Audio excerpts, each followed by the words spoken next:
മണ്ഡലപൂജയ്ക്ക് 2 ദിവസം മാത്രം ശേഷിക്കെ ശബരിമല സന്നിധാനത്ത് ഭക്തജന തിരക്ക് തുടരുന്നു.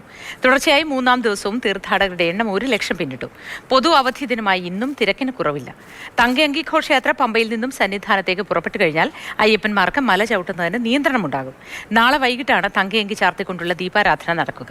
27-ന് മണ്ഡലപൂജയും നടക്കും. മണ്ഡലപൂജ എടുത്തതോടെ സന്നിധാനത്ത് ഭക്തജന തിരക്ക് വർദ്ധിക്കുകയാണ്. നാളെ മുതൽ തന്നെ മണ്ഡലപൂജയുമായി ബന്ധപ്പെട്ട് നിയന്ത്രണങ്ങൾ ഏർപ്പെടുത്തുന്നുണ്ട്. 30,000 പേർക്ക് മാത്രമേ ദർശനത്തിന് സൗകര്യം ഉണ്ടാവുകയുള്ളൂ. വെർച്വൽ ക്യൂ വഴി ബുക്ക് ചെയ്യുന്ന 30,000 പേർക്ക് മാത്രം.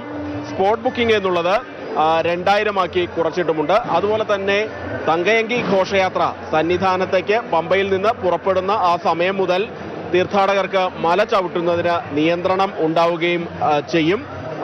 ഈ ഘോഷയാത്ര ശരംകുത്തിയിൽ നിന്ന് പുറപ്പെട്ടാൽ മാത്രമേ തീർത്ഥാടകരെ മല ചവിട്ടാൻ നാളെ അനുവദിക്കുകയുള്ളൂ. നാളെ വൈകിട്ടാണ് തങ്കയങ്കി ചാർത്തിക്കൊണ്ടുള്ള ദീപാരാധന നടക്കുന്നത്. വിശേഷപ്പെട്ട ദർശനമായതിനാൽ തന്നെ ഈ ദിവസം നോക്കി ഈ ദർശനത്തിനെത്തുന്ന ആളുകൾ മുൻകാലങ്ങളിൽ തൊട്ട് തന്നെ ഉണ്ട്. അതുകൂടെ തന്നെ മണ്ഡലപൂജ എന്നുള്ളത് 27-ാം തീയതിയാണ്. രാവിലെ 10:10 മുതൽ 11:30 വരെയാണ് മണ്ഡലപൂജയുടെ സമയം.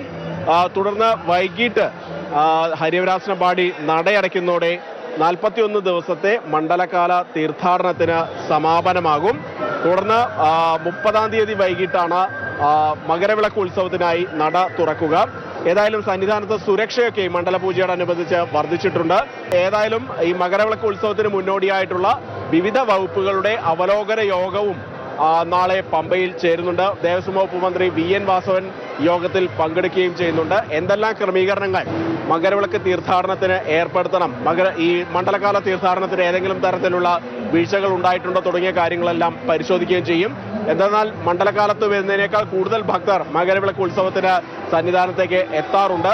അതുകൊണ്ട് തന്നെ കൂടുതൽ സൗകര്യങ്ങൾ, സുരക്ഷ ഒക്കെ ഒരുക്കേണ്ടിയും വരും. ഏതായാലും കഴിഞ്ഞ 3 ദിവസങ്ങളിലായി ഏതാണ്ട് 1 ലക്ഷത്തോളം അയ്യപ്പന്മാരാണ് സന്നിധാനത്ത് ദർശനം നടത്തി മടങ്ങിയത്. ഇന്നും ഇതുവരെ ഉച്ചവരെ ഏതാണ്ട് 60,000-ത്തിലധികം അയ്യപ്പന്മാർ മല ചവിട്ടി സന്നിധാനത്തേക്ക് എത്തുകയും ചെയ്തിട്ടുണ്ട്.